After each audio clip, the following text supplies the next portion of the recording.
Hey, Heritage family. Let me tell you a story. Charles Swindoll tells the story of an Indian that was visiting Manhattan. And his friend lived right downtown, and they were walking the streets of Manhattan. And all of a sudden, the Indian said, "I hear a cricket." The guy said, "That's impossible. How can you hear a cricket with all the brakes screeching and the subway roaring and the people yelling?" He said, "I'm telling you, I hear a cricket." So he continued to listen, and then he walked to the end of the sidewalk and he said, I'm telling you, there's a cricket. And he walked up to a tree and a concrete planter. Sure enough, there was a cricket inside of that tree planter.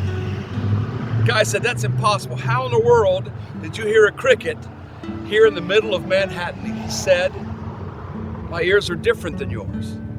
I listen differently." And to prove it, he said he pulled out a handful of coins and from his waist dropped the coins. And as soon as the coins hit the concrete, 24 people stopped and looked because they heard that. And he said, "You see, my ears are ready for crickets.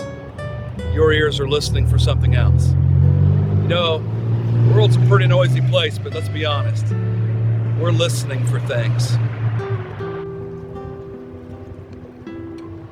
Some people can only hear the voices of justice, revenge, and fairness.